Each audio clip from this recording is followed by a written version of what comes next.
اعوذ باللہ من الشیطان الرجیم بسم اللہ الرحمن الرحیم۔ امام علی علیہ السلام نے یہ خطبہ ان لوگوں کے بارے میں دیا جو امت کے فیصلے چکانے کے لیے مسند قضا پر بیٹھ جاتے ہیں، حالانکہ وہ اس کے اہل نہیں ہوتے۔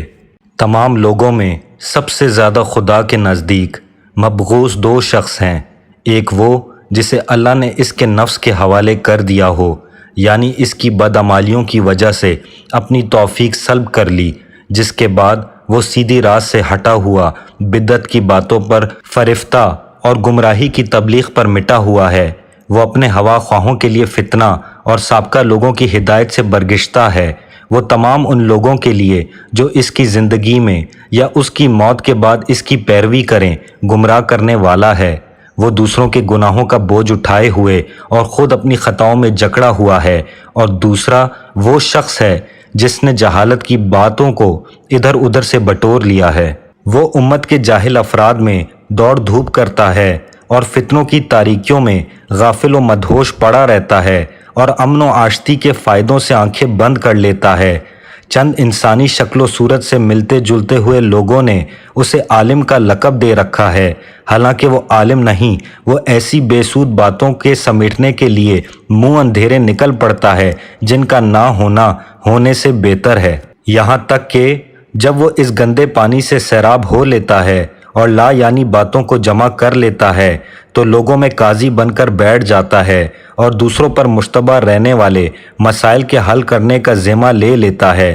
اگر کوئی الجھا ہوا مسئلہ اس کے سامنے پیش ہوتا ہے تو اپنی رائے سے اس کے لیے برتی کی فسودہ دلیلیں مہیا کر لیتا ہے اور پھر اس پر یقین بھی کر لیتا ہے۔ اسی طرح وہ شبہات کے الجھاؤں میں پھنسا ہوا ہے، جس طرح مکڑی خود ہی اپنے جالے کے اندر۔ وہ خود یہ نہیں جانتا کہ اس نے صحیح حکم دیا ہے یا غلط۔ اگر صحیح بات بھی کی ہو تو اسے یہ اندیشہ ہوتا ہے کہ کہیں غلط نہ ہو، اور غلط جواب ہو تو اسے یہ توقع رہتی ہے کہ شاید یہی صحیح ہو۔ وہ جہالتوں میں بھٹکنے والا جاہل اور اپنی نظروں کے دھندلا پن کے ساتھ تاریکیوں میں بھٹکنے والی سواریوں پر سوار ہے۔ نہ اس نے حقیقت علم کو پرکھا، نہ اس کے تہہ تک پہنچا۔ وہ روایات کو اس طرح دھرم بھرم کرتا ہے جس طرح ہوا سوکھے ہوئے تنکوں کو۔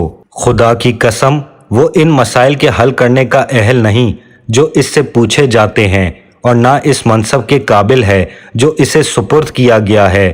جس چیز کو وہ نہیں جانتا، اس چیز کو وہ کوئی قابل اتنا علم ہی نہیں قرار دیتا، اور جہاں تک وہ پہنچ سکتا ہے اس کے آگے یہ سمجھتا ہی نہیں کہ کوئی دوسرا پہنچ سکتا ہے، اور جو بات اس کی سمجھ میں نہیں آتی اسے پی جاتا ہے، کیونکہ وہ اپنی جہالت کو خود جانتا ہے۔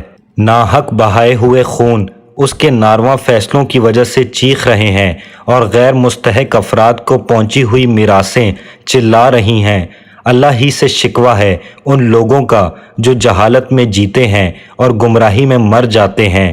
ان میں قرآن سے زیادہ کوئی بے قیمت چیز نہیں، جبکہ اسے اس طرح پیش کیا جائے جیسا پیش کرنے کا حق ہے، اور اس قرآن سے زیادہ ان میں کوئی مقبول اور قیمتی چیز نہیں اس وقت جبکہ اس کی آیتوں کا بے محل استعمال کیا جائے۔